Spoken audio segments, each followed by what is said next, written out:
हे भगवान, इतनी गर्मी, पेड़ सूख रहे हैं और मेरा घर भी रहने लायक नहीं बचा।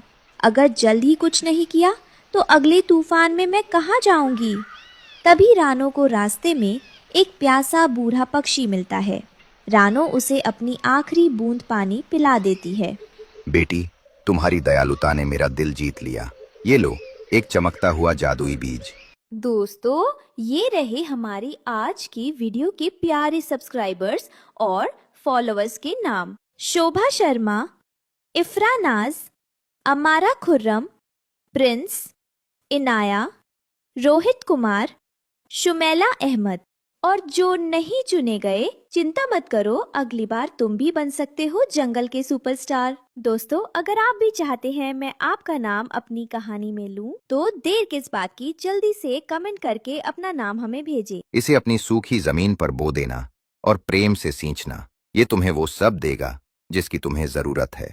हरिया तोता और हरियाली तोती के पास खाने का भंडार था, लेकिन वे किसी की मदद नहीं करते थे। वे दूर से रानो को बीज बोते हुए देख रहे थे।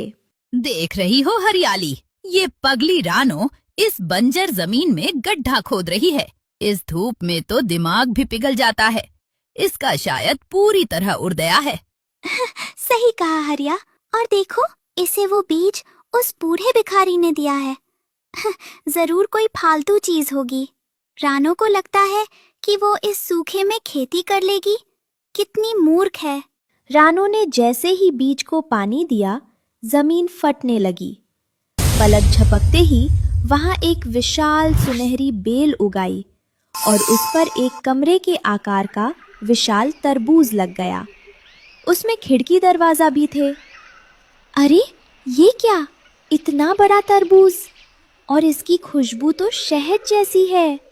हरिया तोता, हरियाली, कलुआ कौआ और गोरी कवि एक साथ बैठे हैं। सबकी नजरें रानो के उस विशाल तरबूज वाले घर पर है। भाई हरिया, तुमने देखा? रानो तो महल में रह रही है। सुना है उस तरबूज के अंदर कभी गर्मी नहीं लगती और खाने की भी कमी नहीं है। मुझे तो विश्वास ही नहीं हो रहा। रानो जैसी मामूली चिड़िया के पास इतना सुंदर घर। कलुआ, हमें कुछ करना होगा। वो घर तो हमारे जैसे ऊंचे खानदान के पक्षियों के पास होना चाहिए। चिंता मत करो, मेरे पास एक योजना है। हम रानो को डराकर भगा देंगे या फिर उसे लालच देंगे। रानो ने केवल अपने लिए घर नहीं बनाया, बल्कि उसने बेल की और सेवा की। अब वहाँ छोटे छोटे सैकड़ों तरबूज उगाए थे, जिनमें मीठा रस भरा था। आओ भाइयों, आओ बहनों, जिसे भी भूख लगी है, यहाँ आकर पेट भर लो। ये जादुई फल सबके लिए है। जंगल के बाकी छोटे पक्षी रानो की तारीफ कर रहे थे। अरे रानो बहन, कैसी हो? हमने सोचा कि तुम अकेली हो, तो हम सब मिलकर तुम्हारी मदद करने आए हैं।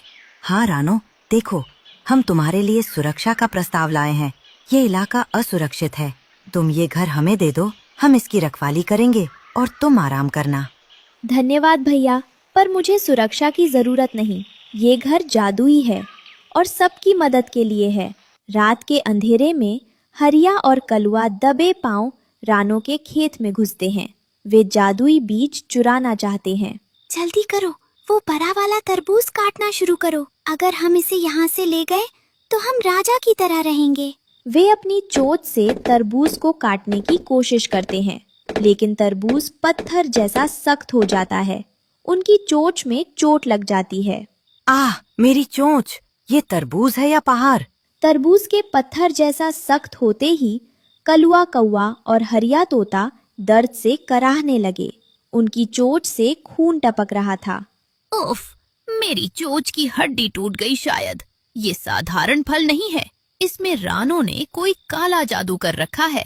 जल्दी यहाँ से भागो, इससे पहले कि रानो जाग जाए और अपनी जादुई बेलों से हमें यहीं दफन कर दे। हमें निकलना होगा। देखो, उस तरबूज से अजीब सी लाल रोशनी निकल रही है। भागो कलुआ, भागो। चारों अपनी जान बचाकर अंधेरे जंगल की ओर भाग जाते हैं। पीछे मुड़कर देखने की हिम्मत भी नहीं करते। भागते भागते चारों एक ऐसी गुफा के पास रुकते हैं जहाँ सूरज की रोशनी कभी नहीं पहुँचती। वहाँ खोखा उल्लू रहता है जो अपनी बुरी विद्याओं के लिए बदनाम है। भाई हरिया, इस चोंच का बदला तो लेना होगा। रानो को उस तरबूज के घर से बाहर निकालना ही होगा। खोखा महाराज, रक्षा करो। एक मामूली चिड़िया ने हम खानदानी पक्षियों का अपमान किया है। रानो चिड़िया, वह जादुई बीज मेरे गुरु का था, जिसे उस बूढ़े गौरैया ने चुराया था। अगर तुम मुझे वह बीज दिला दो तो मैं रानो को हमेशा के लिए पत्थर बना दूंगा। सुनो, रानो को बल से नहीं, छल से हराना होगा। ये लो, एक काली राख की पुड़िया। इसे रानो के खेत के चारों तरफ बिखेर दो। इससे वहां ऐसा जहरीला कोहरा छा जाएगा कि रानो को कुछ दिखाई नहीं देगा।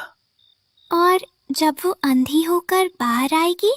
तब कलुआ और हरिया उसे पकड़कर काली खाई में फेंक देंगे और वह जादुई तरबूज की चाबी, उसका जादुई घर और बीज मेरा होगा। ये हुई ना बात। रानो अब गई काम से। रानो सुबह उठकर अपनी खेती को पानी देने बाहर आती है, लेकिन अचानक पूरे खेत में काला धुआं फैलने लगता है। उसे अपने ही हाथ नहीं दिख रहे थे। अरे, ये कैसा कोहरा है? इसमें तो कड़वी गंध आ रही है। मेरी फसल मुरझा रही है। कोई है? मदद करो। कोहरे के बीच से हरिया और कलुआ नकाब पहनकर रानो की ओर बढ़ते हैं। रानो बहन, डरो मत, हम राजा के सिपाही हैं। जंगल में आग लग गई है, जल्दी हमारे साथ आओ वरना तुम जल जाओगी। सिपाही? पर आपकी आवाज तो कलुआ भाई जैसी लग रही है। बहस मत करो रानो, जल्दी बाहर निकलो। देखो, तुम्हारा तरबूज का घर भी काला पड़ रहा है। रानो को धोखे से वे काली खाई के किनारे ले आते हैं। जैसे ही कोहरा थोड़ा छटा, रानो ने देखा कि वह गहरी खाई के मुहाने पर खड़ी है और सामने हरिया और कलुआ और खोखा उल्लू शैतानी हंसी हंस रहे हैं। तो ये आप लोगों की चाल थी? मैंने हमेशा आप सबको अपना परिवार समझा। परिवार? हमें तो बस वो जादुई तरबूज चाहिए। अब कूदो इस खाई में। तभी रानो अपने गले में लटका जादुई बीज का लॉकेट निकालती है। जैसे ही रानो ने लॉकेट को छुआ, आसमान से तेज बिजली कड़की। वो काली राख वापस उड़कर हरिया, कलुआ और उनके साथियों पर गिरने लगी। नहीं, ये जादुई राख वापस आ रही है, भागो! जो कोहरा रानो को अंधा करने के लिए था, उसने उन चारों को ही घेर लिया।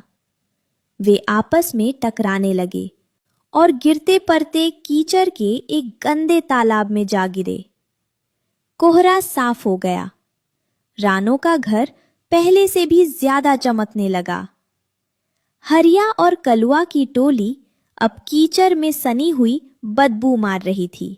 लालच का कोहरा थोड़े समय के लिए आंखों पर पर्दा डाल सकता है, लेकिन सच्चाई का सूरज उसे हमेशा के लिए मिटा देता है। हमें माफ कर दो रानो, अब हम कभी इस जंगल में वापस नहीं आएंगे। रानो ने उन्हें माफ तो कर दिया, लेकिन उन्हें हमेशा के लिए जंगल के उस कोने में रहने की सजा दी जहां सिर्फ करवे नीम के पेड़ उगते थे। रानो और बाकी पक्षी अब सुख से अपने जादुई तरबूज के घर में रहने लगे।